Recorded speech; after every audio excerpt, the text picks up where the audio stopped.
So, here's something worth thinking about as you settle in tonight.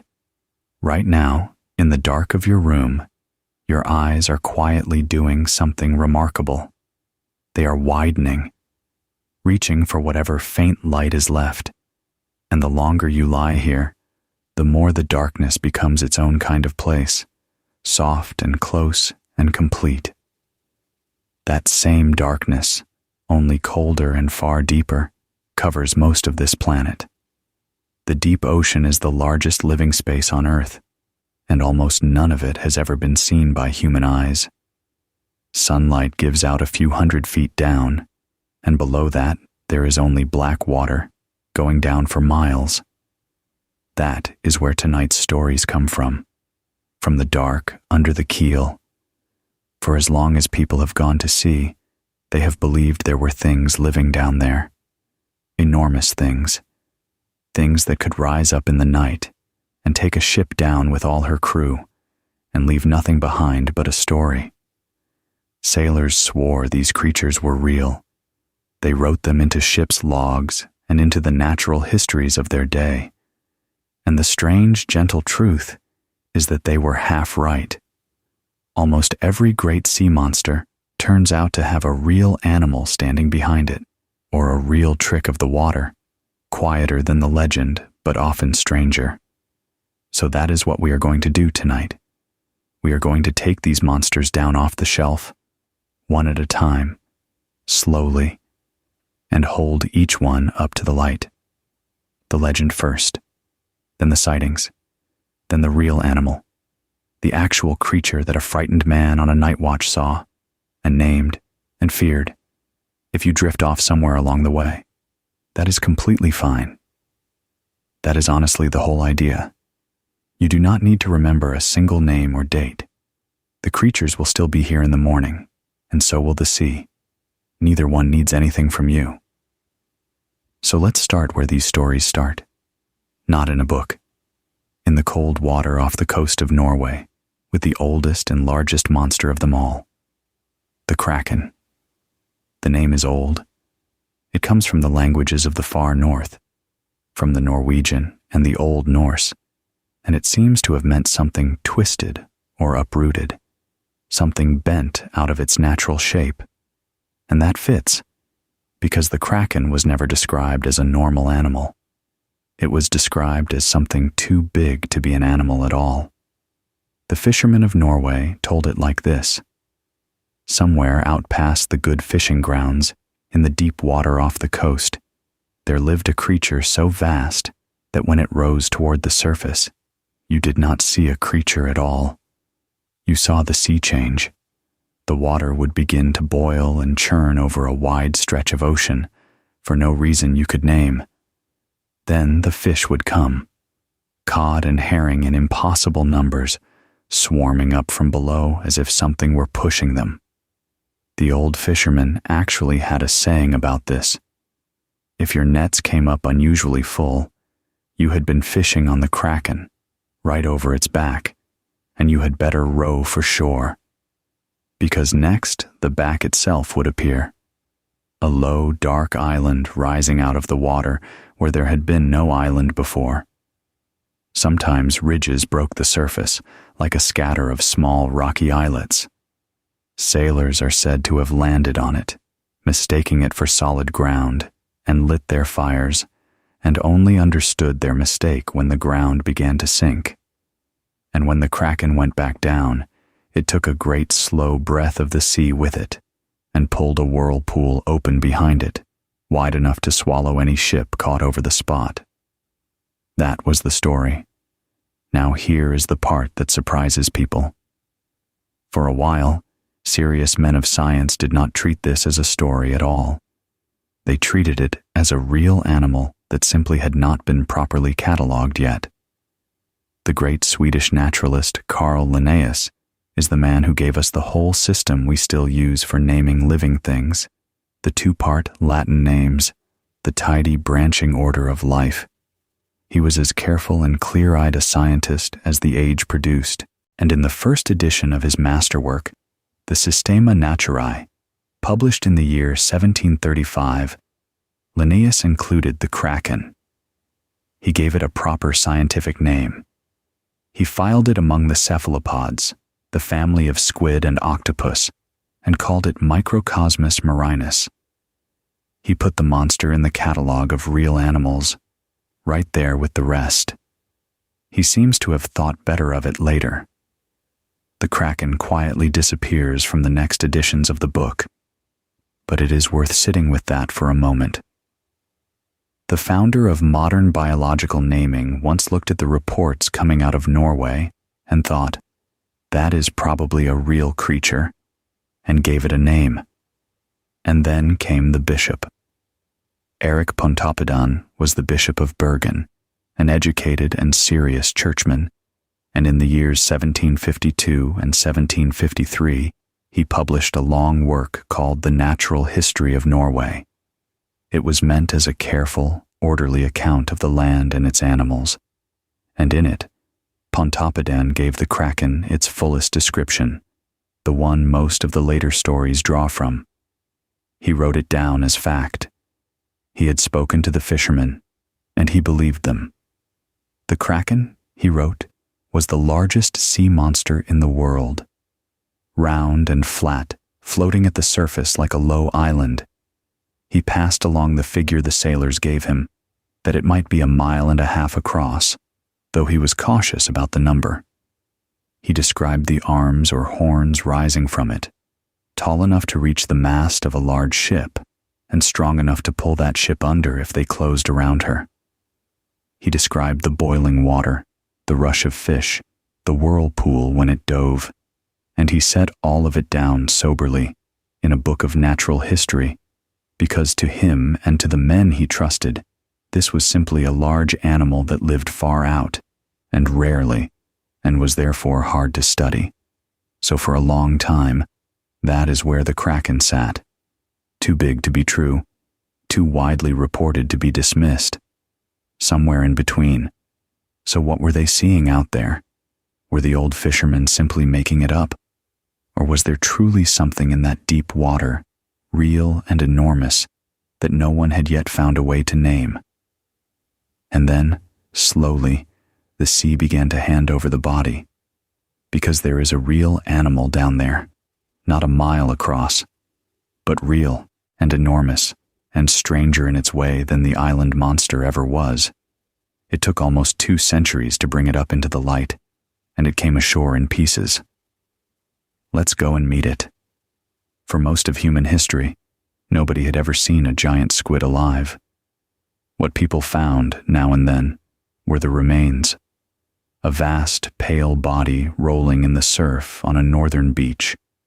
Long, rope-like arms tangled in a fishing net, far heavier than any octopus had a right to be. Broken chunks of something that did not match any known animal, washed up and rotting, impossible to fit into the world. For centuries, these fragments were exactly the kind of thing that fed the kraken legend, and no one could say what they were. The man who finally made sense of them was a Danish zoologist named Japetus Steenstrup. In the 1850s, he gathered up the scattered evidence, the beached remains, the old accounts, a great horned beak that had come ashore, and he did the patient work of putting them together. In the year 1857, he described the animal properly and gave it a name that has stuck ever since: Architeuthis, the giant squid. He had shown from the wreckage that the monster of the north was a squid, just a spectacularly large one. Then real specimens began to come in. The richest run of them was off Newfoundland in the 1870s, when, for reasons no one fully understands, giant squid kept stranding on those cold shores. A local clergyman named Moses Harvey became the man they were brought to. He understood he was looking at something science had barely seen. When fishermen brought him a whole animal in the year 1874, he draped it over his sponging bath and photographed it, and those early images did more than any story to convince the world the creature was real. In the year 1878, in a place with the wonderful name of Thimble Tickle, an animal came ashore that measured, counting the two long tentacles, somewhere around 60 feet. So picture what they were actually finding. Not an island, a squid, but built on a scale that makes the mind slip. The body alone as long as a person is tall, and often longer. 8 thick arms, and then 2 much longer feeding tentacles that shoot out to seize prey, so that the whole animal, stretched out, runs to 40 feet and sometimes more. A hard beak in the center, like a parrot's beak but big enough to bite through bone. 3 hearts, blood that runs blue instead of red because of the copper it carries. And the eyes. The eyes are the thing you would remember. A giant squid has eyes the size of dinner plates, up to about 10 or 11 inches across, among the largest eyes of any animal that has ever lived. And you can understand why, once you know where it lives. It lives in the deep, several hundred to 1,000 feet down and further, in near total darkness. Down there, an eye that big is not a monster's eye. It is a survival tool, gathering the last thin scraps of light and catching the faint glow of other living things in the black. And it is not even the heaviest of its kind. Deeper and colder still, down in the dark water around Antarctica, there lives a second giant, the colossal squid. It was first known only from beaks found in 1925 inside the stomach of a sperm whale, which told scientists that something very large was down there being eaten, long before anyone saw the animal itself. The colossal squid is shorter in the arm than the giant squid, but far heavier, more solidly built, and its arms carry swiveling hooks as well as suckers. In the year 2007, a fishing boat working the Ross Sea brought one up almost whole. It weighed close to half a ton. You can go and see it today, preserved, at the Te Papa Museum in New Zealand. And through all of this, across all those years of beaks and beached bodies and preserved giants in tanks, one thing had never happened. No one had ever seen a giant squid alive, moving, in its own dark home. It was always a corpse, or a fragment, or a guess. That changed on the 30th of September, in the year 2004. A Japanese scientist named Tsunemi Kubodera, working with a whale researcher named Kyoichi Mori, had spent years thinking about where the animals must be. They went to deep water off the Ogasawara Islands, far south of the Japanese mainland, where sperm whales came to feed, on the reasoning that the whales knew where the squid were, even if people did not. They lowered a line nearly 3,000 feet down, with bait and a camera set to take a picture every few seconds, and they waited. And it came. A giant squid rose out of the dark and struck the bait, and the camera caught it, frame after frame, alive and hunting. The animal fought the line for hours before it tore itself free and left one of its long tentacles behind, still writhing, on the hook. Those were the first photographs ever taken of a living giant squid in the wild. After all the centuries, someone finally had the animal on film with its heart still beating. And a few years later, in the year 2012, Kubodera went a step further. He climbed into a small submersible and went down into the black water himself, and there, in the reach of his lights, a giant squid appeared out of the dark. Not a body on a beach, not a photograph on a hook, a living animal, hanging in the water in front of him, its skin flashing gold and silver, its huge eye turning to look back. He filmed it. And the kraken, the island that boiled the sea, finally had a face. It was smaller than the legend. It always is. But it was real.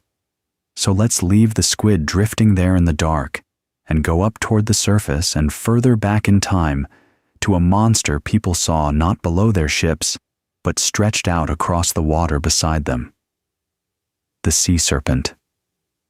Of all the sea monsters, the serpent is the one that shows up everywhere. Almost every seafaring people has one. The Norse had the shorm, the sea worm, and the great world serpent that lay coiled around the whole of the earth. Greek sailors had their sea dragons. And down through the centuries, in log after log, sober men described the same basic thing, something long, something that moved through the water in humps.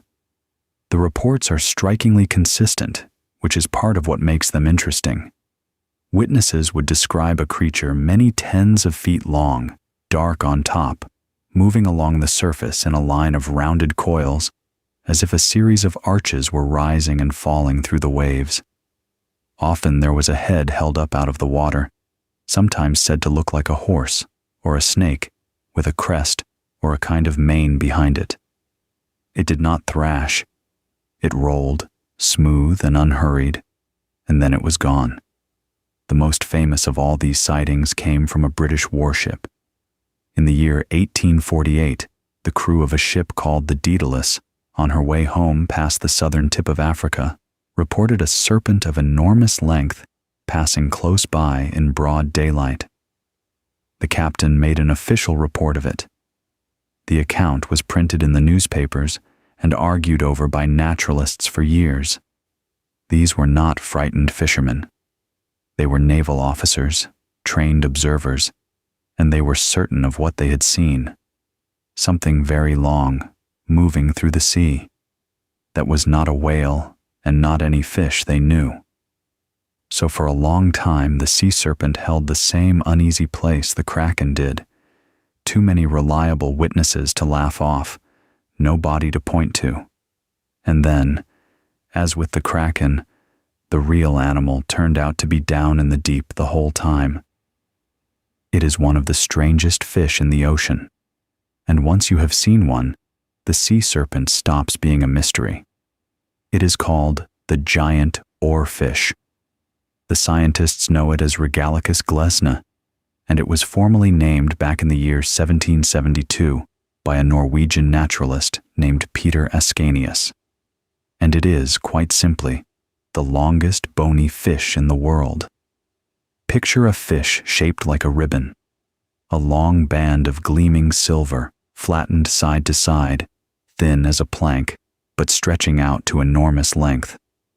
A well-measured oarfish can run past 26 feet, and there are old claims, harder to trust, of ones reaching 30 feet and more. Along the whole top edge runs a single fin, a deep, rich red, rippling like a banner, and at the head, the first few rays of that fin rise up into a tall red crest, a plume, almost a crown. Its eyes are large and dark in a strange silvery face. It has no scales, you would notice, just smooth, shining skin the color of a mirror. Now think about how it lives.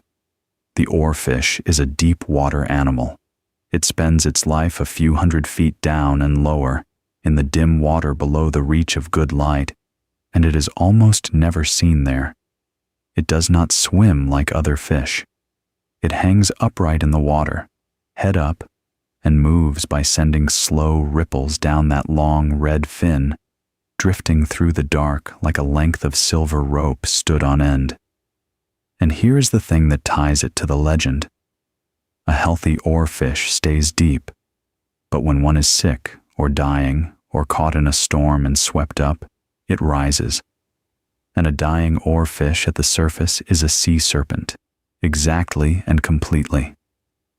20 feet or more of gleaming silver, undulating along the top of the water in slow vertical waves, a red crest at the head like a mane, a red fin rippling down its back.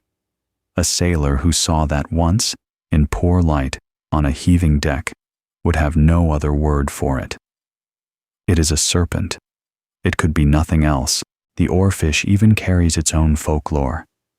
In Japan, it has an old and beautiful name, Ryugu no Tsukai, the messenger from the palace of the dragon king of the sea. For centuries, there was a belief that when these deep silver fish came up to the shallows and washed ashore, they were carrying a warning that an earthquake was coming. It is a haunting idea, a creature from the deep rising to tell the people on land, that the Earth is about to move. Scientists have gone back and checked it carefully, comparing the strandings against the actual record of earthquakes, and the link does not hold up. The fish come ashore when they are dying, which is often, and earthquakes come when they come, and the two do not line up. But you can see why the story took hold. A messenger from the bottom of the sea is exactly what the oarfish looks like. So the serpent was a fish, a gentle, ribbon-thin, deep-water fish that only ever shows itself when something has already gone wrong for it. Come up now into the shallows, into warm, green water near the shore, and to the monster that is not frightening at all. The one sailors did not fear, the one they longed for, the mermaid. This is the oldest of them in some ways, and the tenderest. The idea of a beautiful woman living in the sea is almost everywhere in the old world, and it runs very deep. In the Greek stories, the dangerous singers of the sea were the sirens, though in the beginning the sirens were not fish women at all. They were part bird. They sat on rocks and sang, and their song was so lovely that sailors steered toward it and wrecked on the stones. Over the long centuries, the bird women and the fish-tailed women of other traditions blurred together until the picture settled into the one you already carry in your head. A woman to the waist, and below that the tail of a fish, sitting on a rock with a comb and a mirror, half in the water and half out. And sailors reported seeing her. Not often, but seriously. Men on long voyages, months from home, would glance at the water near a headland and see, they were sure, a human head and shoulders rising from the sea, a face turning toward them, a pale body, and then a broad tail flexing and pulling the whole thing under. They wrote it in their logs. They swore to it. So what were they looking at? What could make a hard, experienced sailor, a man who had seen almost everything the sea could show him, swear he had seen a woman rise out of the waves? Here the real animal is not a horror or a giant. It is one of the gentlest creatures in the sea, and its very name gives the game away. They are called the Sirenians, the sea cows. The order they belong to, in the language of biology, is Sirenia, named directly after the sirens, because even the scientists who classified them could see the resemblance that started the whole thing. There are two kinds you might meet: the manatees in the warm rivers and coasts of the Atlantic, and the dugong out in the Indian and Pacific shallows. Both are large, slow, rounded mammals that live entirely on seagrass and water plants. They have no interest in you at all. But watch one for a while, and the mermaid appears. A manatee has to come up to breathe, and when it does, it often rises almost vertically, lifting its head and the front of its body out of the water, exactly the pose of a person treading water. Its face is oddly expressive, with small, deep-set eyes and a heavy muzzle, and there is something in it that reads, to a hopeful mind, as a face. When a mother nurses her calf, she cradles it against her body with a flipper, up near the surface, and from a distance that is a woman holding a child in the sea.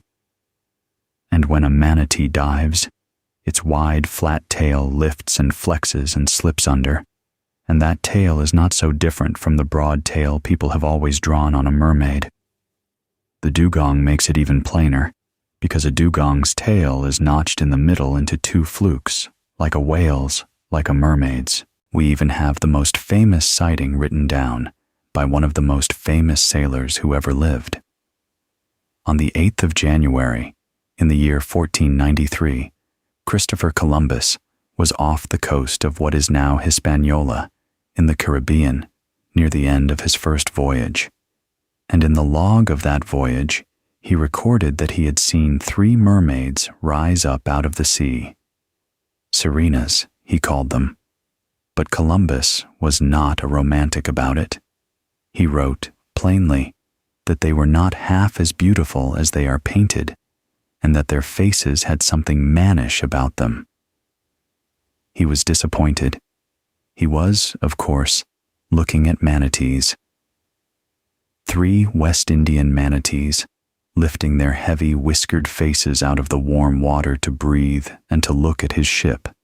It is the first written record we have of a European seeing a manatee in the Americas. And it tells you almost everything.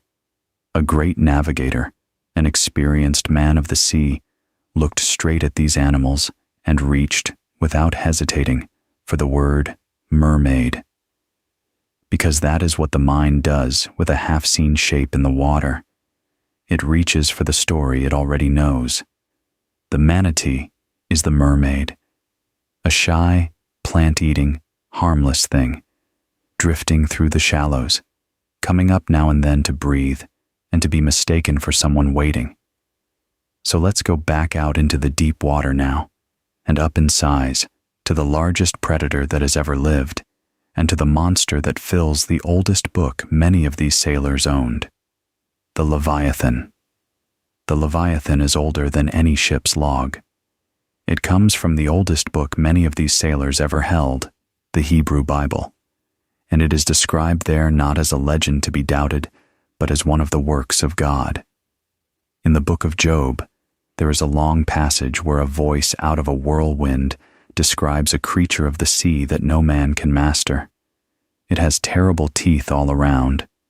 Its back is rows of shields, shut up close as with a seal. When it rises, the mighty are afraid. It makes the deep boil like a pot. Its breath kindles coals, and a flame goes out of its mouth. And nothing on earth is its equal, a thing made without fear. The Leviathan appears again elsewhere in Scripture, in the Psalms and in the words of the prophets, always as the same idea. It is the untamable sea itself, given a body. It is everything about the ocean that a small wooden boat could never hope to stand against, gathered into one enormous living thing. It was never meant, in the text, to be a particular animal you could go and catch. It was the chaos under the surface, the power that answered to no one. But sailors are practical people, and over the centuries that great name drifted down and settled onto a real animal. As the whaling trade grew, and men began going out in small boats to hunt the largest creatures in the sea, the word Leviathan came to mean more and more, the whale, and one whale above all. When Herman Melville sat down to write the greatest of all sea novels, and reached for a word grand enough for his white whale, the word he reached for, again and again, was Leviathan. Because by then, the biblical monster and the real animal had become almost the same thing in people's minds, and the real animal deserved it. So was the Leviathan only ever a story, a monster of the page? Or was there a creature in the real ocean grand enough and strange enough to carry that name? It is the sperm whale. The scientists call it Physeter macrocephalus, which means, more or less, the blower with the great head. And it is the largest predator with teeth that has ever existed on this planet. Not the largest animal. The blue whale is longer, and it feeds by straining tiny creatures from the water. But the sperm whale is the largest thing alive that actively hunts other large animals and takes them in its jaws. A big male can reach around 60 feet and weigh 50 tons. Nearly a third of that length is head, a vast, square, blunt head, like the bow of a ship, that holds the largest brain of any animal that has ever lived, on land or in the sea. Its lower jaw is long and narrow and set with heavy cone-shaped teeth, and its whole life is spent diving. The sperm whale goes down further than almost any other mammal, a mile deep and more, and it stays down for the better part of an hour, in complete darkness and crushing pressure, to hunt. And what it hunts, down there in the black, are the squid we started with tonight. the giant squid, and the colossal squid. When you see the round scars on a sperm whale's skin, those are the marks of squid suckers and squid hooks, the record of battles fought a mile below the surface that no human being has ever watched. To find its prey in that darkness, the sperm whale makes sound, and it makes the loudest sound of any animal on Earth, a rapid stream of clicks so strong they can be felt as well as heard. It sees the deep by listening to its own echoes, and in that great head is the thing that doomed it. The head is filled with a fine, waxy, pale oil called spermaceti. The old whalers did not understand what it was for, and they gave it a name based on a guess, thinking it was the animal's seed, which is where the strange name of the whole animal comes from. What they did understand was that spermaceti made the cleanest, brightest, most smokeless candles anyone had ever seen, and the finest oil for delicate machinery. And deep in the animal's gut, there sometimes formed another treasure, ambergris, a gray, waxy substance worth a fortune to the makers of perfume. So the sperm whale was hunted all through the 1700s and the 1800s without mercy, from small open boats rowed right up alongside a creature the size of a house. It was dangerous work, and every so often, the leviathan lived up to its name. The most famous time was the 20th of November in the year 1820. A whale ship called the Essex, out of the island of Nantucket, was working the Pacific far out west of the Galapagos Islands. Her boats had gone after a pod of sperm whales in the usual way, and then one very large bull, said afterward to be around 85 feet long, turned and did something whales were not supposed to do. It came at the ship itself. It struck the Essex head on, hard enough to stop her dead in the water. It drew off, turned, and came again, faster, and rammed her a second time. And the Essex, a solid wooden whale ship, began to sink. The crew got away into 3 small open boats, thousands of miles from any coast. What followed is one of the hardest stories in all of seafaring. The first mate, a man named Owen Chase, and the captain, George Pollard, took their boats east across the open Pacific, and the men aboard slowly starved. They were adrift for around 3 months. Before the end, the survivors kept themselves alive by eating those who had died, and at last, in the worst of it, by drawing lots to decide who would die so the others might live. Only a handful came home. Owen Chase wrote down what had happened in plain and terrible language, and his account was read up and down the whaling coast. And years later, it reached a young sailor-turned-writer named Herman Melville, who took the idea of a whale that fought back, a whale with a will of its own, and built it into his novel of the white whale, published in the year 1851. And so the oldest sea monster in the book, the leviathan that no man could master, and the real animal that had actually sunk a ship, finally closed together into a single story. The sperm whale is not a monster. It is a deep-diving, squid-hunting, sound-making animal, more gentle than its size suggests, and we very nearly wiped it out for the oil in its head. But of all the creatures in the sea, it is the one that comes closest to the thing described in the whirlwind. It makes the deep boil. It fears nothing, and once, off the Galapagos, it was not afraid of a ship. Stay with the whales for a moment, and come north again, into the ice, because there is one more whale that built a legend, not by its size, by a single tooth. This is the narwhal. Its scientific name, Monodon monocerus, means the one tooth, the one horn, and that is the whole story of it in 3 words. It is a medium-sized whale of the high Arctic, living farther north than almost any other, among the drifting pack ice off Greenland and northern Canada and Russia. It is mottled gray and white, blunt and rounded, with no fin on its back. On its own, in the water, it is easy to overlook, except for the tusk. The male narwhal grows a single long, straight, spiraling tusk that juts forward from the left side of its upper lip, out past the front of its face, and it can reach 9 or 10 feet in length. It is pale ivory, and it turns in a slow spiral, always the same way, counterclockwise, like the thread of a screw. And here is the strange part. That tusk is not a horn at all. It is a tooth. It is an overgrown canine tooth that is pushed straight out through the animal's lip and kept growing for its whole life. Inside, it is packed with millions of tiny nerve endings, which makes it one of the most sensitive teeth in all of nature, and the narwhals have been filmed using it to tap and stun the fish they eat. A living, spiraled sensing tooth, 10 feet long, on a whale of the ice.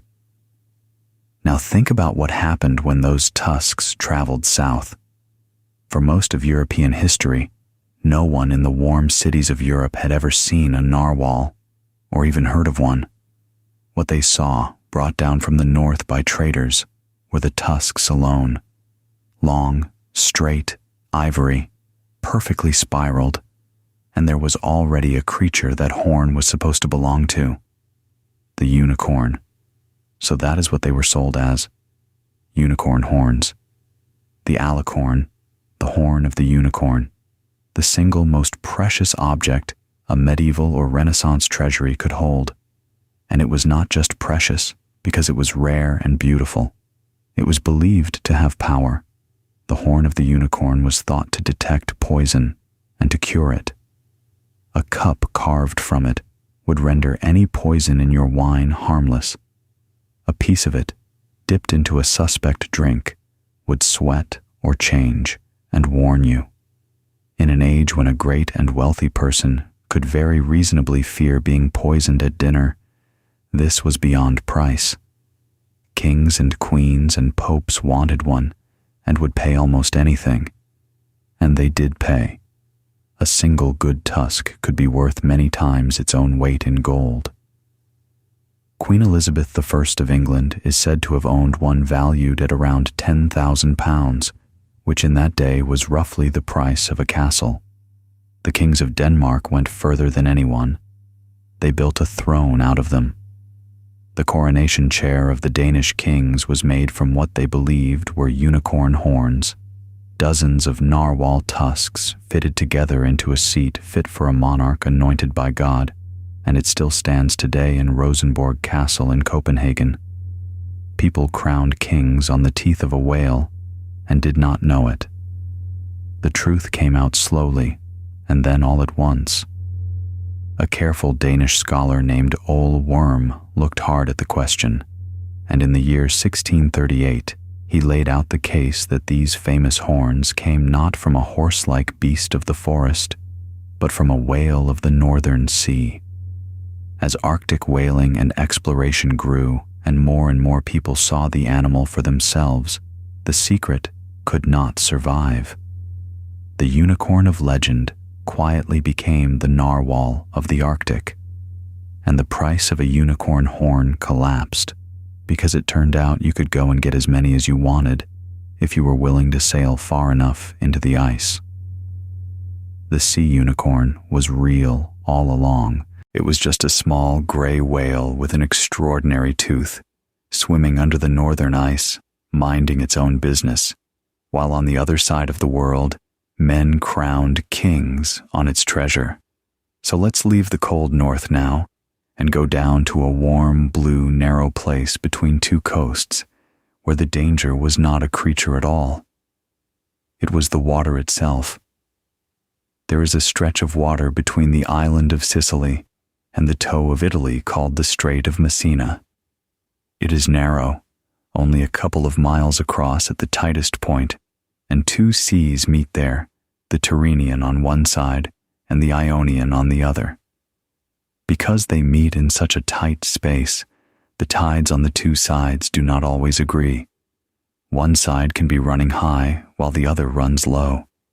And when that happens, water rushes through the narrows to even things out, fast and hard, and where those currents twist against each other, the surface of the sea begins to spin. The Greeks who sailed that strait thousands of years ago in small boats with a single sail gave the danger two names and made them two monsters. And you have almost certainly heard of them, even if you have never heard where they lived. On one side was Charybdis. In the oldest telling, in Homer's Odyssey, Charybdis is not really a shape at all. She is a mouth in the sea. 3 times a day, the story says, she swallows the water down, dragging it into a black whirlpool that no ship could survive, and 3 times a day she belches it back up. To sail near her was to risk being pulled down, boat and crew and all, into the spinning dark. On the other side, close enough that you could not avoid one without steering toward the other, was Scylla. Scylla was a monster of the rocks, a creature with 6 long necks and 6 heads, each with 3 rows of teeth, living in a cave high on the cliff. As a ship passed underneath, hugging that side to avoid the whirlpool, Scylla would dart down and snatch sailors off the deck, one for each of her heads. In the story, the hero Odysseus is told he cannot save everyone. If he steers away from the whirlpool that would take the whole ship, he must pass close to Scylla and lose 6 men. He chooses the 6. That is where we get the old saying about being caught between Scylla and Charybdis, between 2 dangers with no safe way through, between a rock and a hard place. So was there ever really a monster in that strait? And if not, what were the Greek sailors so afraid of that they gave the danger 2 names and 2 faces and warned their children about it for 1,000 years? Now, there is no 6-headed monster in the cliffs above the Strait of Messina. There never was. But the sea itself does exactly what the stories say. The tidal currents through the narrows really do spin up whirlpools, and the local fishermen have their own old names for them.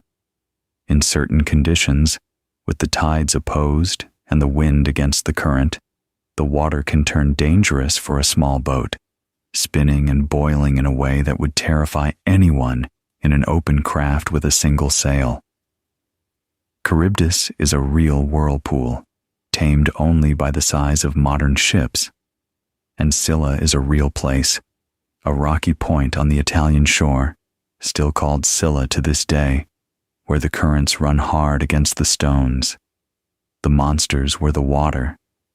The Greeks simply gave the water a face, so they could warn their children about it. And the Strait of Messina is not the only place the sea learned to spin. Far to the north, off the coast of Norway, among the Lofoten Islands, there is an even more famous whirlpool, and it has a name that has come to mean any great sucking vortex in any sea: the maelstrom.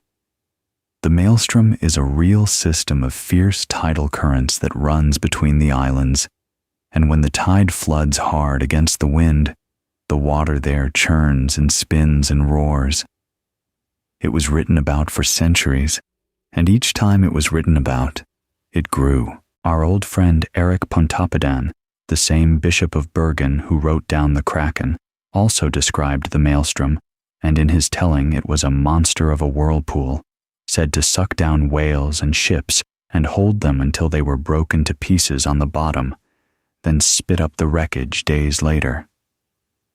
Later still, the American writer Edgar Allan Poe wrote a famous story about a fisherman pulled into the very heart of it, and somehow living to tell the tale. A smooth funnel of black water miles wide with a ship spiraling slowly down its inner wall. And Jules Verne sent his submarine into it at the end of his great undersea novel. The real maelstrom is genuinely dangerous, one of the strongest tidal currents in the world, and no place to be in a small boat at the wrong hour. But it does not open a bottomless funnel that swallows ships whole. That part was the imagination doing what it always does with the sea, taking something real and frightening and drawing it larger until the danger became a creature with an appetite. So the whirlpool monsters were the tides, the most human of all the monsters, in a way, because they were warnings, a way for people who could not read a tide table to teach each other where not to sail and when. Which brings us to the oldest trick the sea ever played, and to a monster you have already met once tonight, wearing a different shape. The monster that is not a creature in the water, but the water pretending to be land. The old Norse books tell of a creature called the Hafgufa. It appears in a Norwegian work from around the year 1250, a book written as a long conversation between a father and his son about how the world works, called the King's Mirror. And when the father comes to the Hafgufa, he describes it as the greatest of all the monsters in the sea. So great, he says, that when it rises, it does not look like an animal at all. It looks like land. Sailors have taken it for an island, and its raised parts for rocks and reefs. But the strangest thing in the description is how it feeds. The Hafgufa, the old book says, opens its enormous mouth, and from that mouth comes a kind of belching, a release of food that draws all the nearby fish toward it. The fish gather, crowding into that huge open mouth, thinking they have found a feast, and when enough of them are inside, the mouth closes, and the sea monster swallows the lot. The father tells his son that there are only ever 2 of these creatures in all the ocean, and that they cannot breed, because if they did, the whole sea would fill with them. For a very long time that was filed away as pure imagination, a tall tale in an old book. But in the year 2023, a team of researchers took a closer look, and they noticed something. There is a behavior in real whales, in humpbacks, and in some others that had only recently been filmed and named. It is called trap feeding. The whale hangs upright at the surface, holds its huge mouth wide open, and simply waits.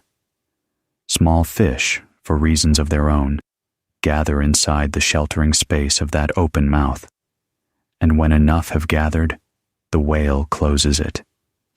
It is a real animal, feeding by holding its mouth open and letting the fish come to it, exactly as the old book described, 700 years before anyone filmed it. The Hafgufa, the island that ate fish out of its own open mouth, was a whale doing something we only rediscovered in our own lifetime. And this idea, the living island, is even older than the Norse. It runs back to one of the oldest picture books of animals in the Western world, a text called the Physiologus, first written down in the early centuries after Christ.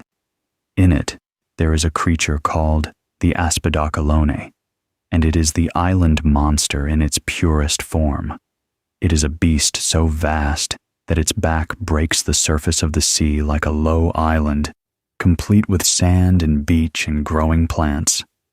A ship comes by. The sailors, worn out and grateful, land on this island to rest. They drive in their stakes. They light a cooking fire on the sand. And the monster, feeling the warmth of the fire on its back, wakes and dives and drags the ship and every soul on it down into the deep. That single image was too good to stay in one book. It turns up again and again, all across the old world.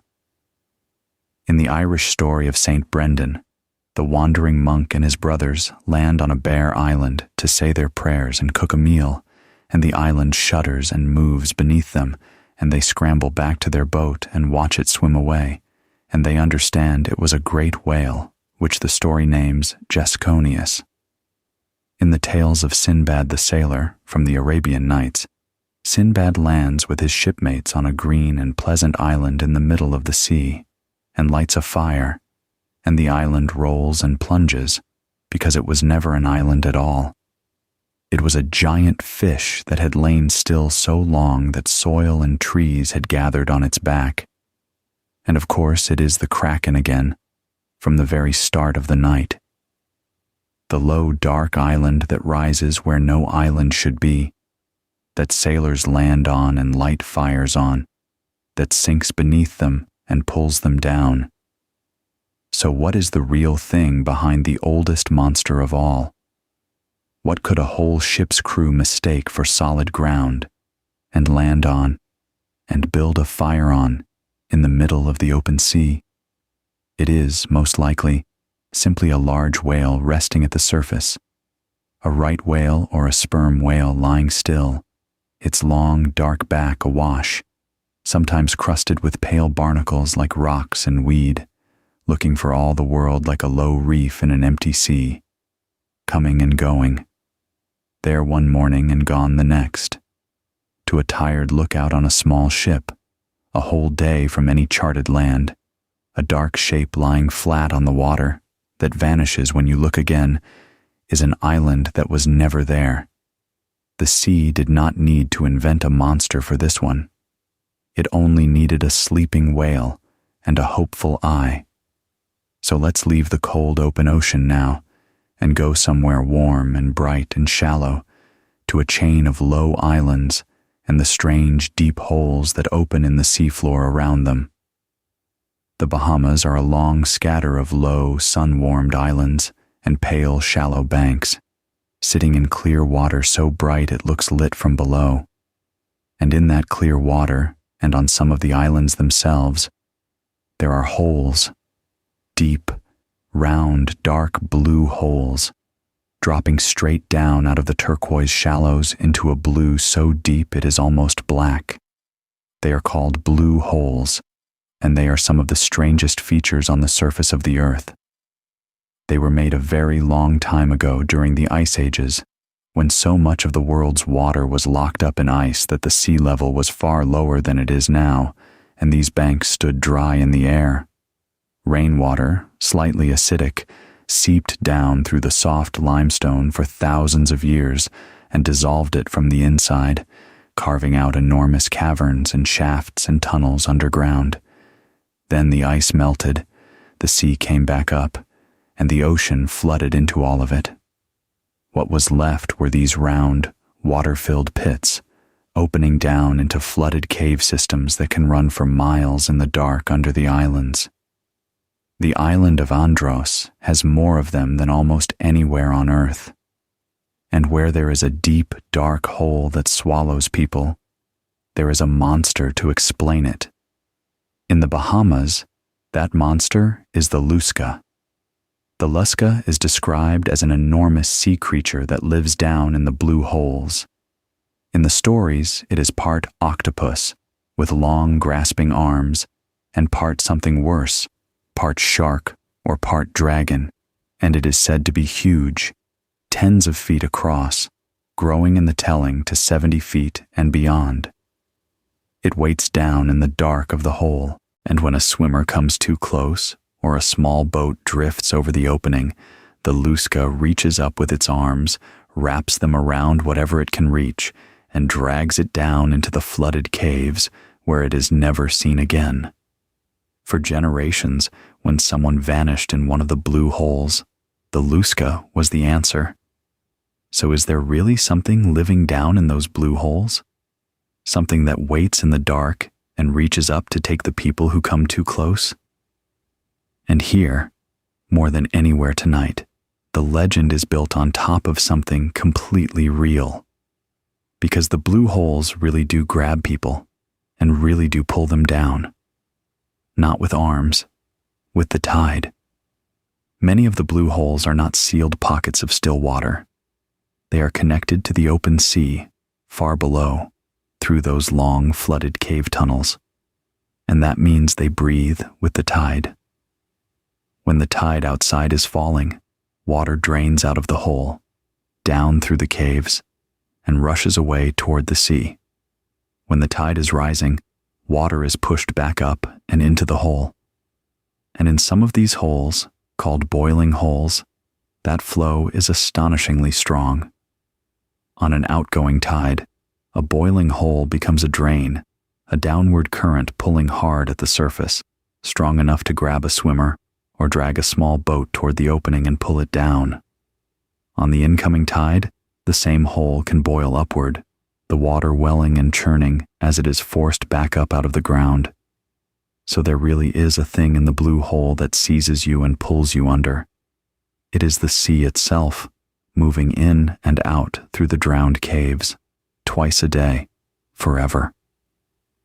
A diver who felt that pull, that sudden, inescapable downward drag out of a calm blue surface and lived, would have every reason to believe something down there had reached up and grabbed him.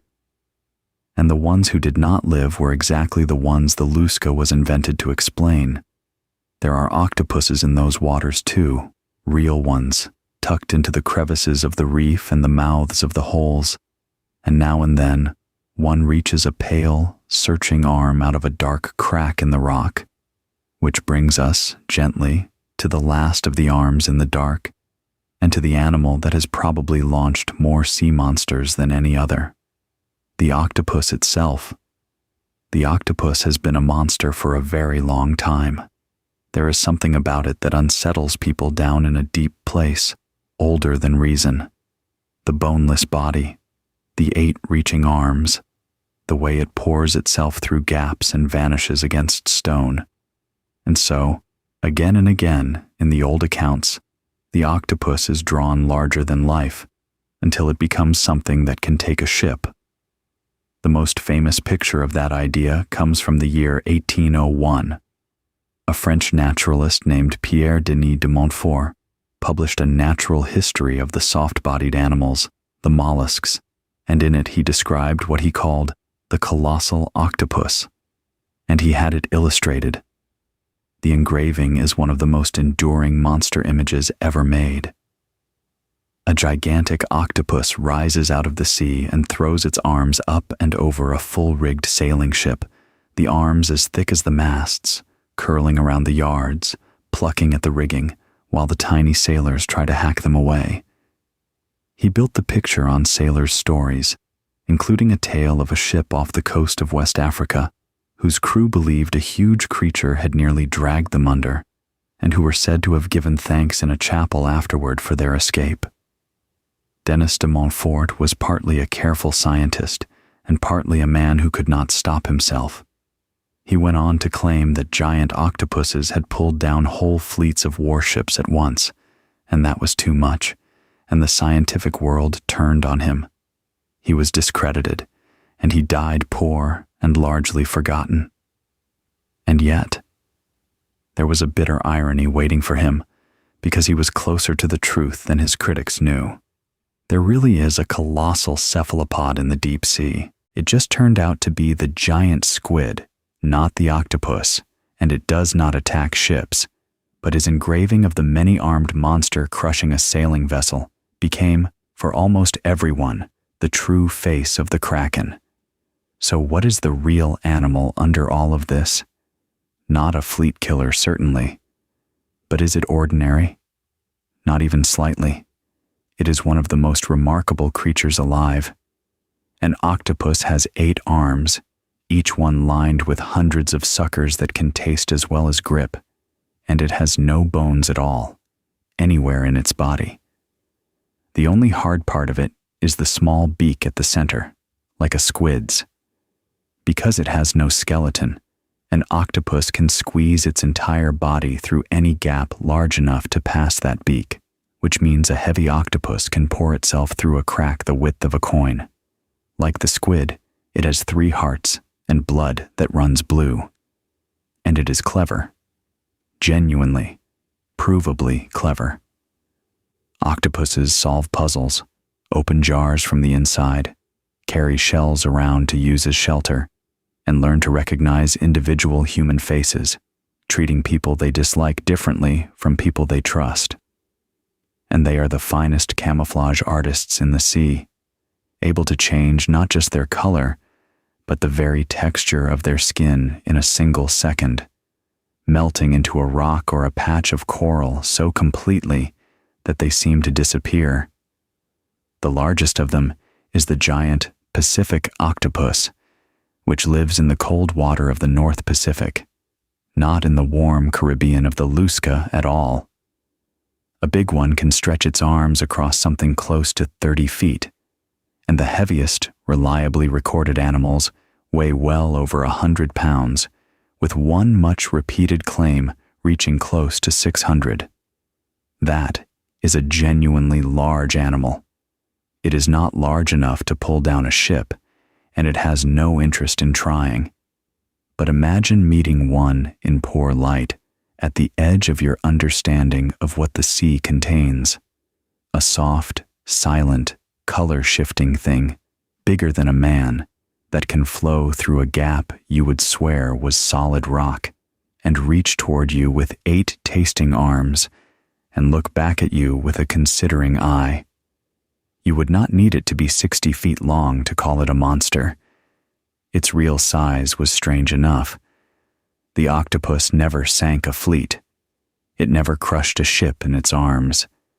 It did not have to. Its actual nature, boneless and intelligent and vanishing, was already stranger than almost anything people could invent. So let's go back 4.5 centuries now, to a cold northern strait, and one last creature, one that fooled the finest scholars in Europe, and was finally explained by the very man who gave the giant squid its name. In the middle of the 1500s, in the narrow cold strait, called the Øresund, that runs between Denmark and Sweden, something was pulled from the sea that stopped the learned world in its tracks. It happened around the year 1546, and the reason it caused such a stir was not its size, though it was large, around 15 feet.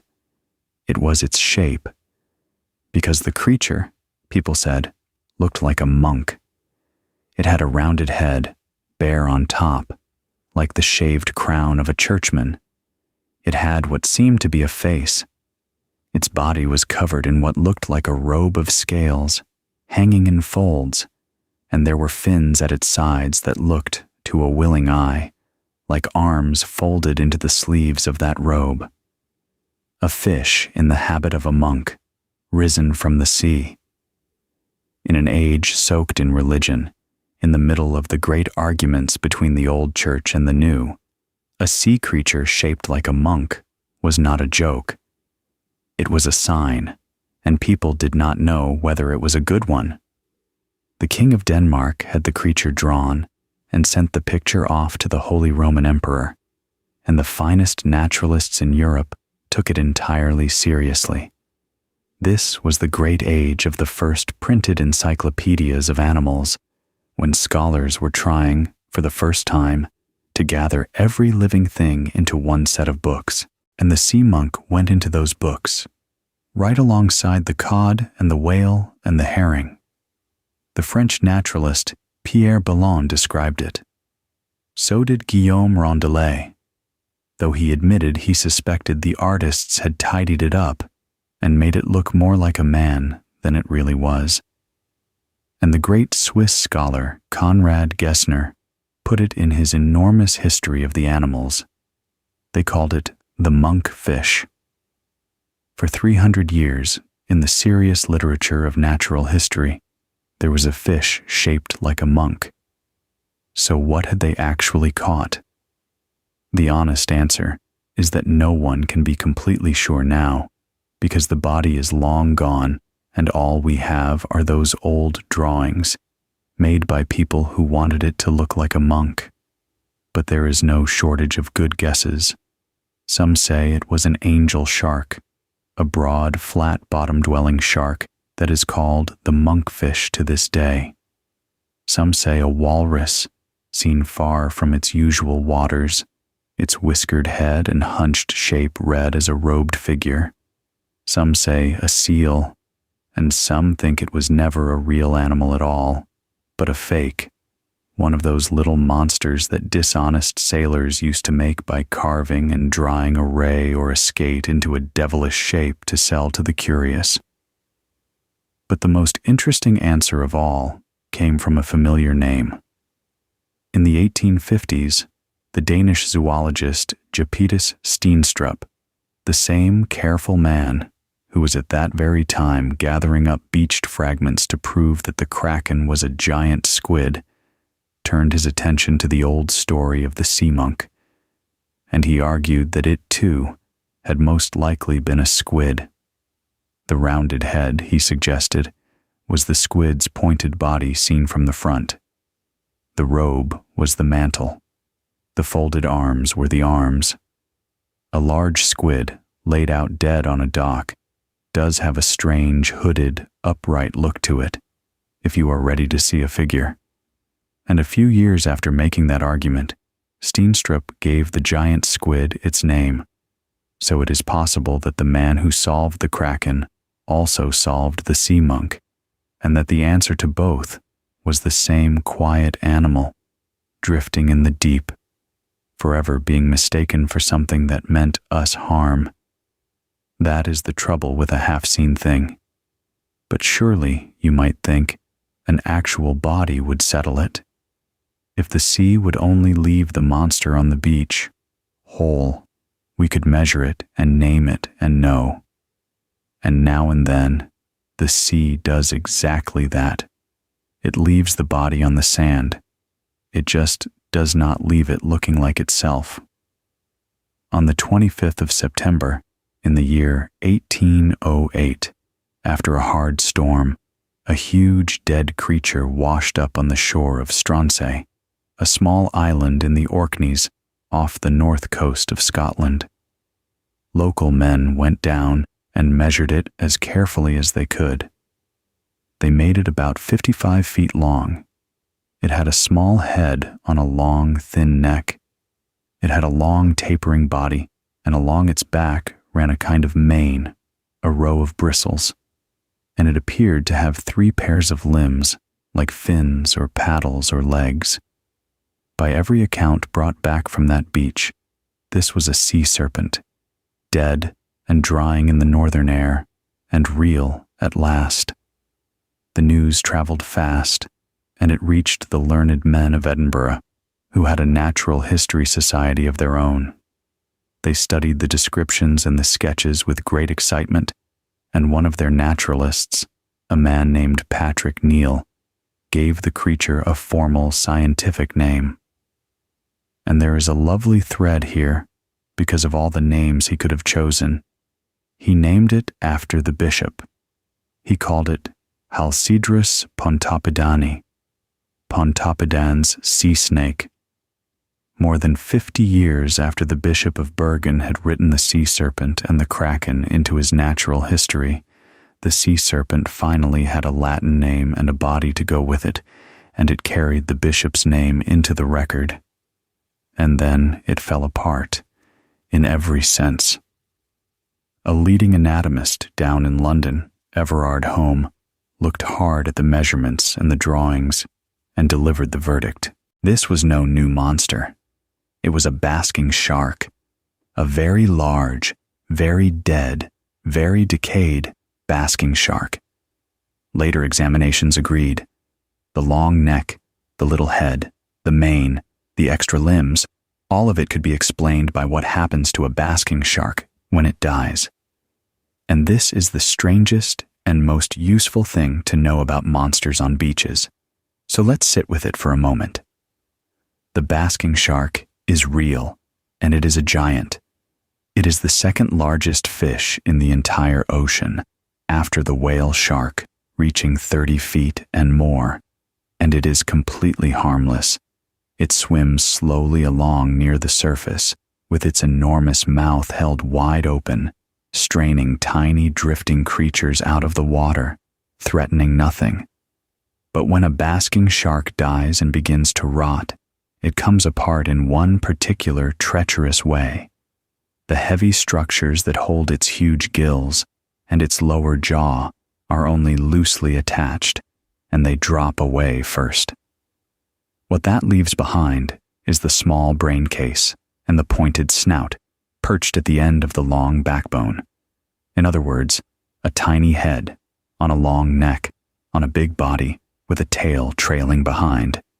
It rots into the exact shape of a sea serpent, or of a plesiosaur, one of the long-necked reptiles that swam the seas in the age of the dinosaurs. It has fooled people over and over all around the world.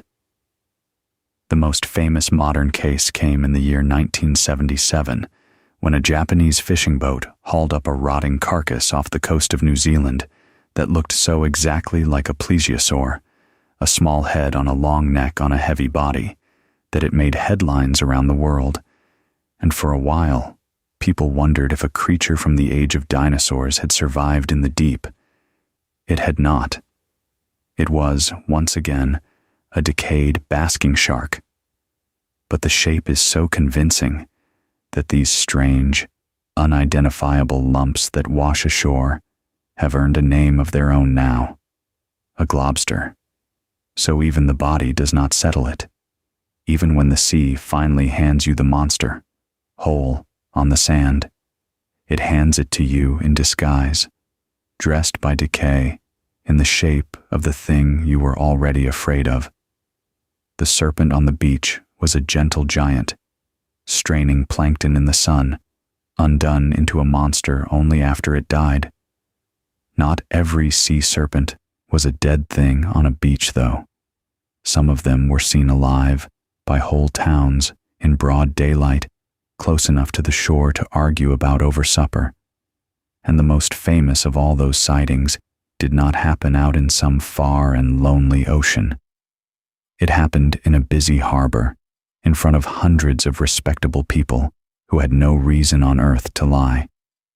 It was the summer of the year 1817, in the harbor of Gloucester, on Cape Ann, in Massachusetts. A long, dark creature appeared in the water just off the town, and it stayed. For weeks, all through August and beyond, people came down to the shore to watch it. Fishermen watched it from their boats. Sea captains studied it through their glasses. Women and children watched it from the rocks. They described a creature perhaps 60 feet long, dark along the top, moving through the calm water in a smooth line of humps, with a head held up above the surface. Some said like a horse, some said like a great turtle or a snake. It did not attack anyone. It simply moved through the bay, day after day, in full view of a whole community. This was not one frightened sailor in the fog. This was a town, and the reports were so many and so consistent and came from such sober and well-regarded people that a learned scientific body in the region, the Linnaean Society of New England, decided to look into it properly. They gathered sworn statements. They questioned the witnesses under oath, carefully, the way you would question a witness in a court of law. It became one of the best documented sea serpent sightings in all of history, built on the honest testimony of hundreds of ordinary people, simply describing what they had seen with their own eyes, in their own harbor. And then, the scientists made a mistake that has followed them ever since. A farmer killed a strange snake in a field near the shore. It was an ordinary land snake, but one with a deformed, bumpy, humped back. And the society, certain the great serpent must be breeding in their waters, examined this little humped snake and solemnly declared it to be the sea serpent's young, and even gave it a grand new scientific name. It was, of course, nothing of the kind. It was just a common snake with a crooked spine, and the embarrassment was considerable once the truth came out. So what were all those honest people in Gloucester actually watching for all those weeks? Here the gentlest explanation is very likely the right one, and once you have pictured it, you will see sea serpents everywhere and be soothed by them rather than frightened. Think about what actually makes those humps. Think of a line of dolphins or of porpoises swimming together in single file, the way they so often do, following one another through calm water. Each one rises to breathe and then arches back down, and the next one rises just behind it, and the next behind that. From a boat, or from a rock on the shore, you do not see 6 or 8 separate animals. You see one long, dark shape flowing through the water in a row of rising and falling humps, moving forward together, exactly like the coils of an enormous serpent. Put a curious seal lifting its head at the front of the line, and you have even given your serpent a face. The serpent, so much of the time, was a procession, a line of perfectly ordinary animals that together drew a single monster across the surface of the sea. There were whales spouting in a row. There were seals swimming nose to tail. There were long ropes of drifting kelp and floating logs with their roots trailing in the swell.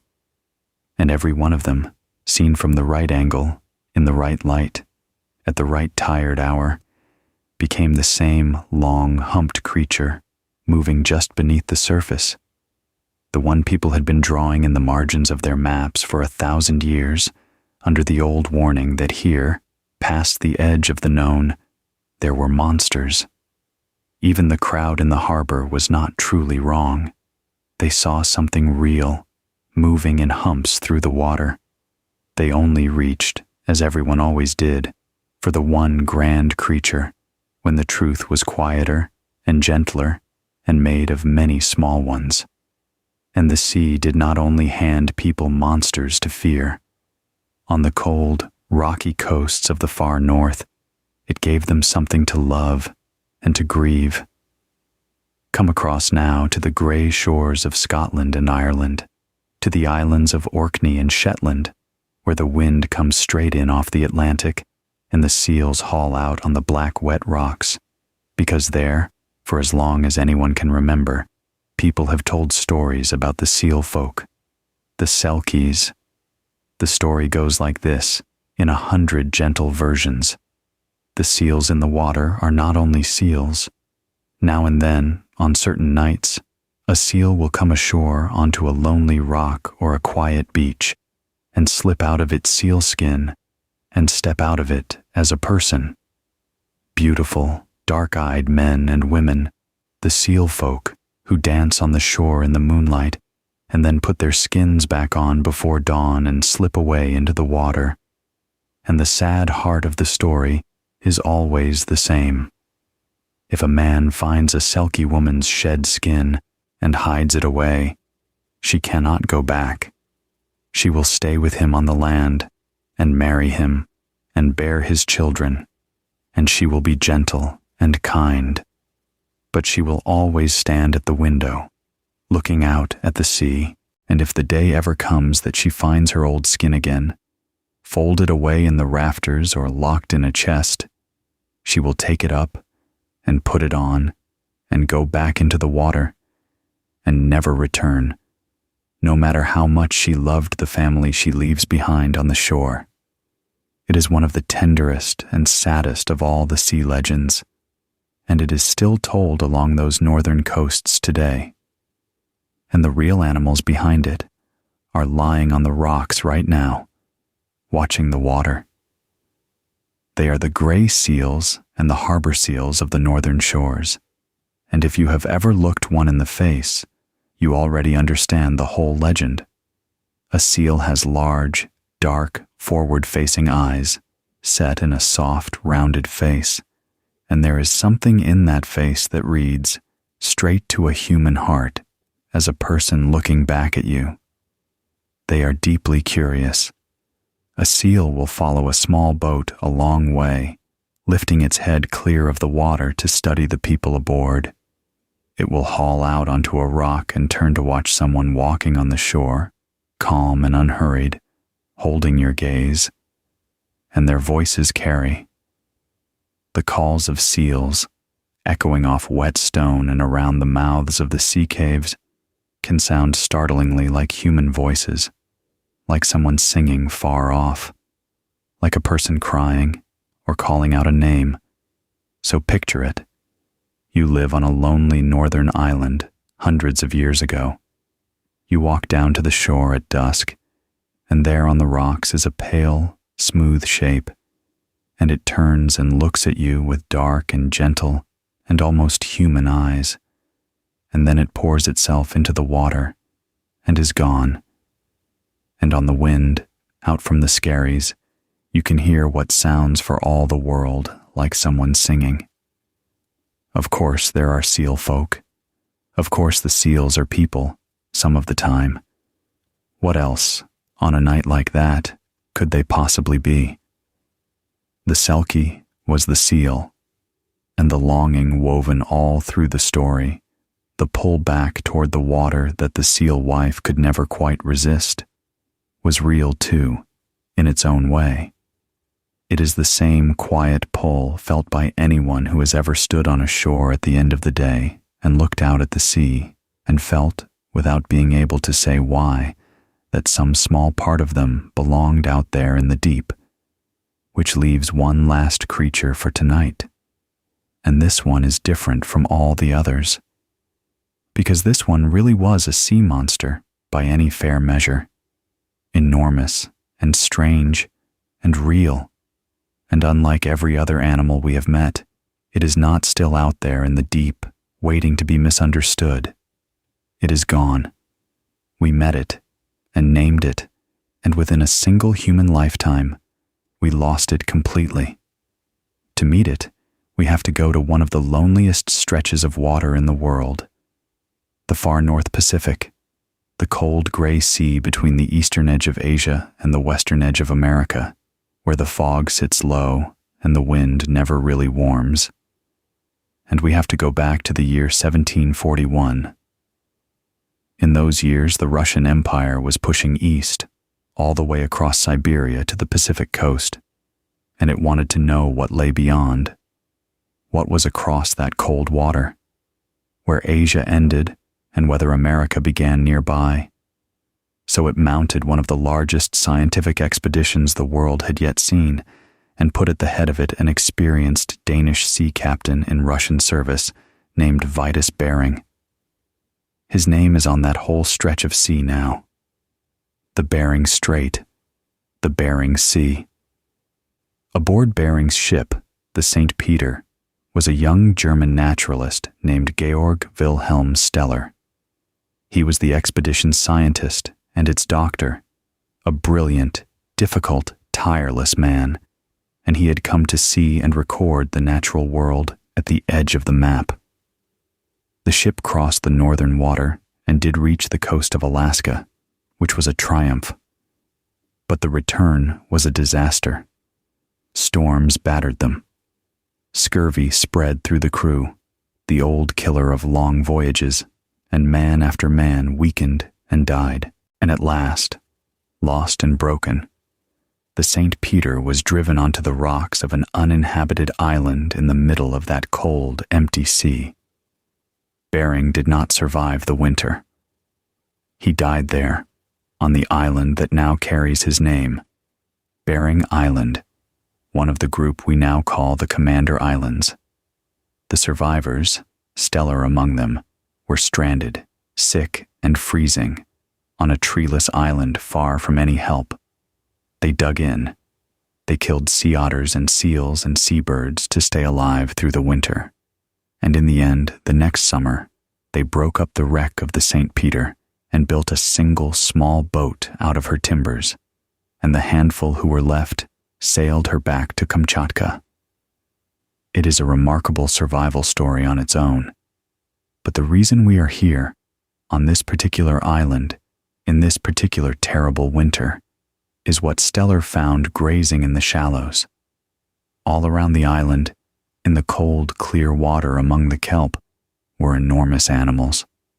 Sea cows, and Georg Steller, sick and shipwrecked, became the only trained naturalist who would ever see this creature alive, and study it, and write it down. Everything we truly know about it, we know, because a stranded man used his last strength to observe it carefully and take notes. We call it Steller's sea cow now, in his honor. The scientists call it Hydrodamalis gigas, the giant water cow, and giant is the right word. It belonged to the Sirenians, the same gentle order as the manatee and the dugong, the same family that gave us the mermaid at the start of the night. But where the manatee is a warm water animal you could wrap your arms around, Stellar's sea cow was built for the cold, and it was vast. It reached perhaps 30 feet in length, and it weighed several tons, with some estimates running far higher. Its skin was dark and thick and rough as the bark of an old oak, its own armor against the freezing water. It had a small, blunt head and no real teeth, only rough plates for grinding, because all it ate was kelp. And it could not dive. It was too buoyant, too full of blubber against the cold. So it simply floated there at the surface, its great dark back often riding up out of the water, grazing the kelp forests as slowly and peacefully as a cow crossing a meadow. And it was not afraid. That is the part that stays with you. The sea cows had no fear of the men at all, because in all their long history, nothing had ever hunted them like this, and they had never learned to be afraid. They let the boats come right up alongside. Stellar watched them closely, and what he wrote down is almost unbearably gentle. He described them as calm and social animals that stayed together in family groups. He wrote that they seemed to be devoted to one another, and he recorded that when one of them was harpooned and wounded, the others did not flee. They gathered around it. They tried to help. They pushed against the boat. They tried to knock the harpoon loose. They circled the wounded one and would not leave it, even as the men worked. A male, he wrote, would return to the body of its dead mate for days. That devotion is the most affecting thing in the whole story, and it is exactly the thing that killed them. How do you catch an animal that refuses to run? How do you hunt something that has never once in its life needed to be afraid? You do not have to chase it at all. You wound one, and then you simply wait for the loyal ones to gather around it. Because the men were starving, and they discovered that the meat of the sea cow was excellent, tender, and good, and that a single animal could feed the whole company for a long time. And they carried that news home. The Commander Islands sat right on the path the Russian fur hunters would soon be taking, out into the northern sea after the sea otter, whose fur was worth a fortune. Those hunters needed food for their long voyages, and here was a giant, gentle, fearless animal that floated at the surface, that came when its wounded companions cried out, that could be killed from a small boat with a hook and a rope, and could feed a crew for weeks. It was, in the coldest sense, perfect. So they killed them, and killed them, and killed them, often wastefully, wounding far more than they landed, because the animals were so easy, and so many were struck and lost. And here is the quiet tragedy underneath. There were never very many to begin with. By the time Stellar found them, the sea cow was almost certainly already a last remnant, a few thousand animals at most, hanging on around a couple of remote islands, the final survivors of a kind that had once been far more widespread and had been dwindling for a very long time. They had no room left to lose, and so it went quickly. Stellar first described the sea cow in the year 1741. The last of them is thought to have been killed around the year 1768. That is about 27 years. Less than the span of a single human life, from the moment science first laid eyes on this enormous, gentle, ancient animal, to the moment the last one died, and there were none left anywhere in the world. We have no photographs of a living Stellar's sea cow. We have no film, no recording, no good drawing made from life by a trained hand. We have some bones in museums, a few scraps of that bark-like skin, and we have the notes, the careful, patient, grieving notes of one sick man on a freezing beach who watched them graze and mourn their dead and wrote it all down, never knowing he was writing the only real memory the world would ever keep of them. Of all the monsters tonight, this is the one that was real. Not a squid mistaken for an island, not a fish mistaken for a serpent, a true giant of the sea, strange and enormous and gentle beyond reason, that we found and named and finished off, all within the memory of people who were alive at the same time. The others are all still out there.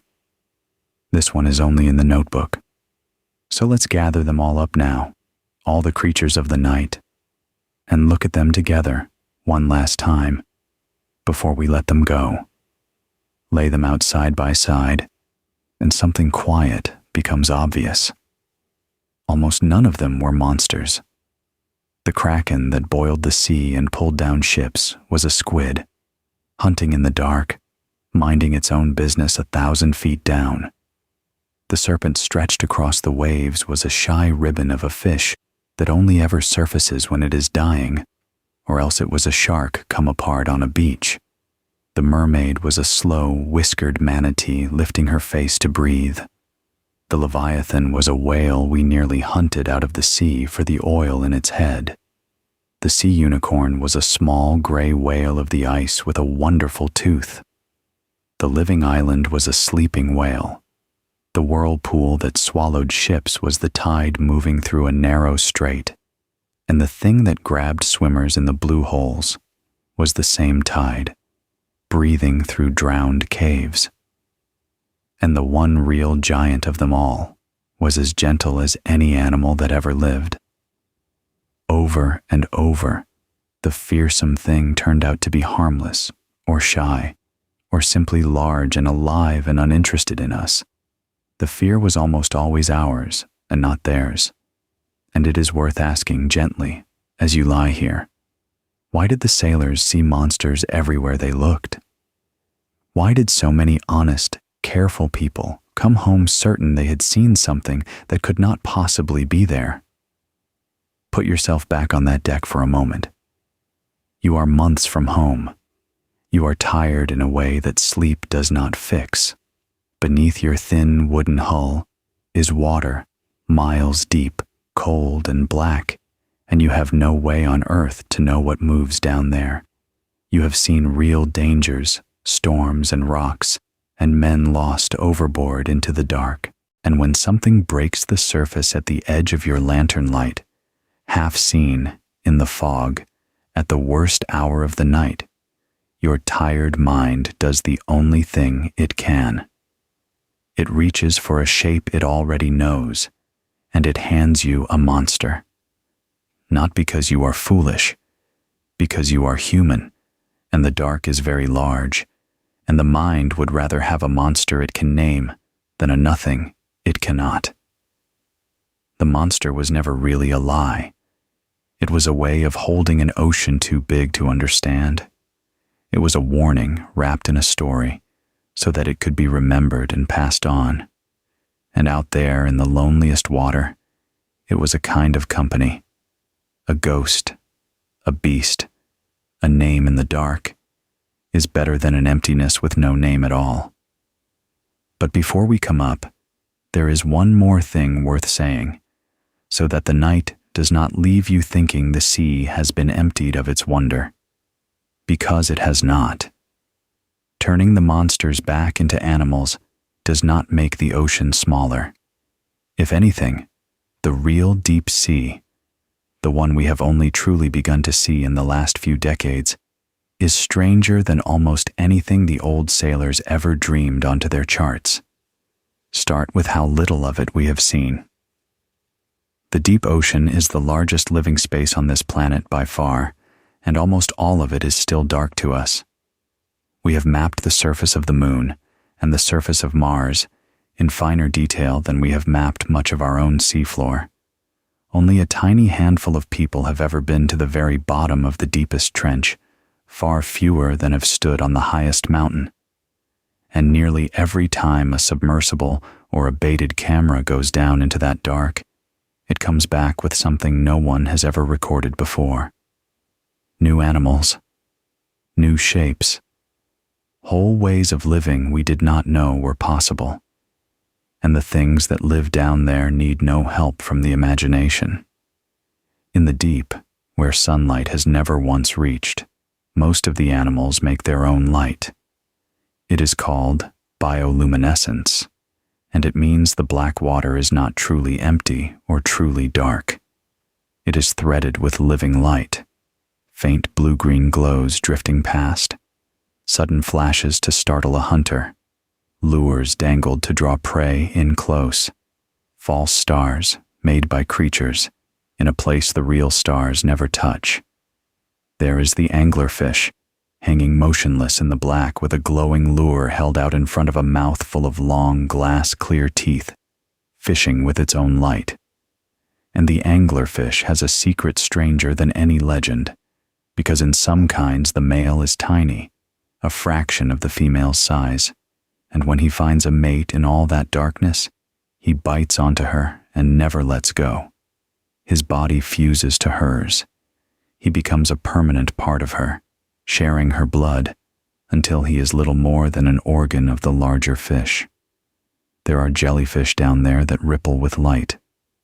There is the vampire squid, deep red, drifting with its arms spread like a dark cloak, a gentle thing despite the name, eating the soft snow of the dead that drifts down from far above.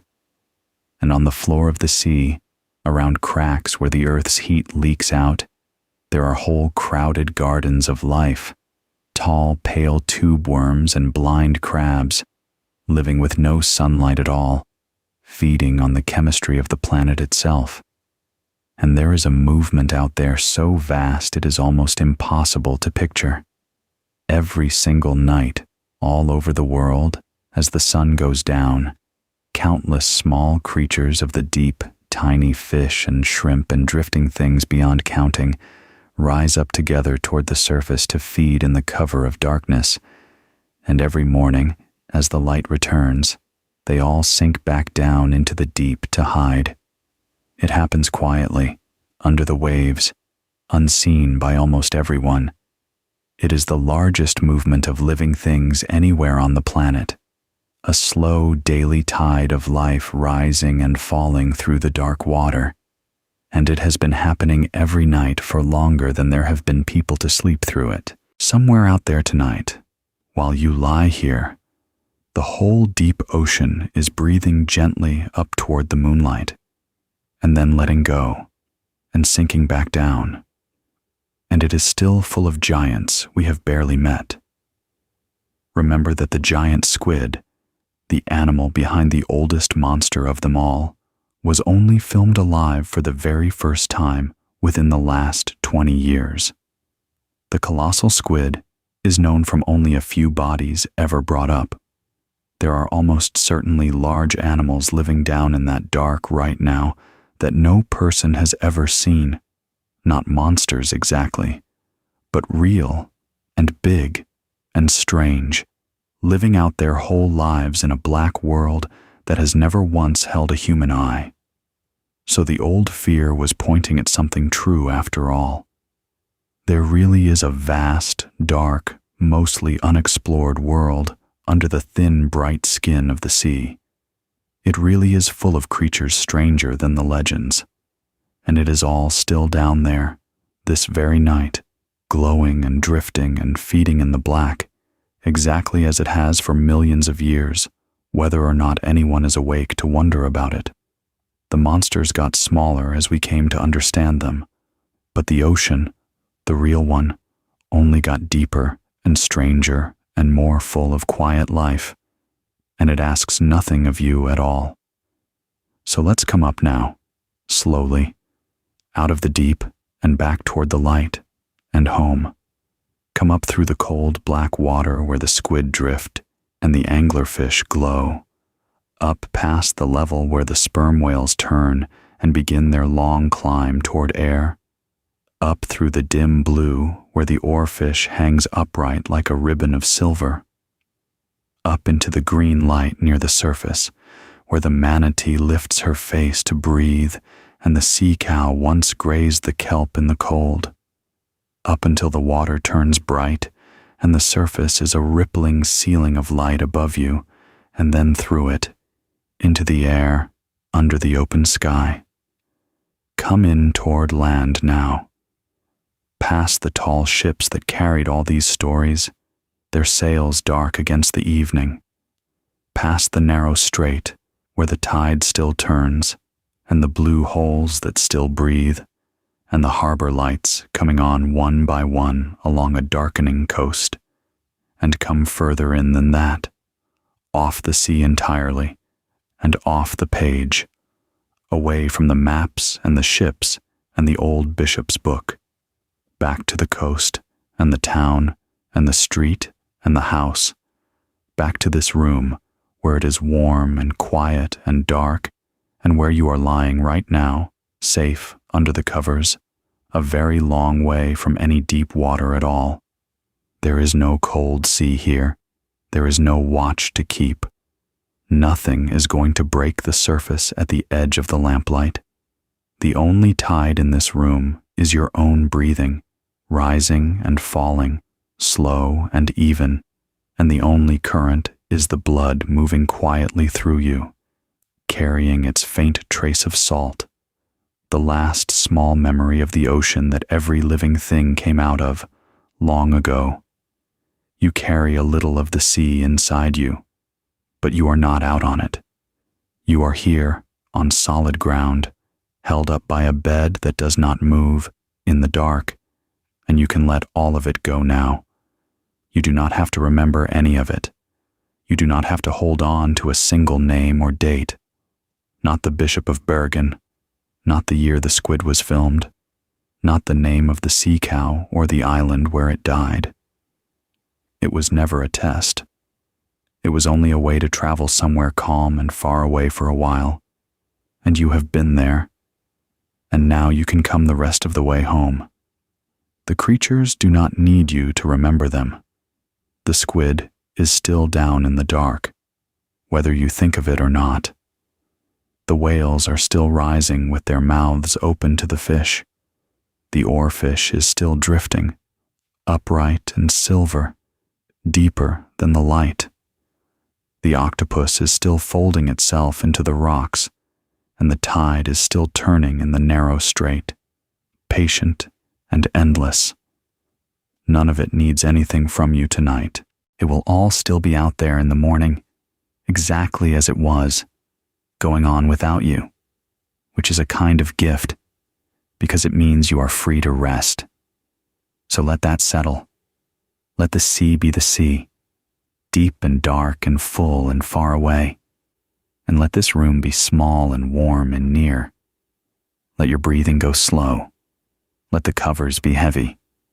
Let the last of the day drift off you like light going down through water, dimmer and dimmer, until it is gone, and there is only the soft dark, and the quiet, and you, sinking gently down into sleep. The monsters were only ever animals. The sea is only ever the sea. And you are safe on the shore, and it is time to rest now. So just rest. The tide will keep turning without you. And in the morning, if you like, we can go back out.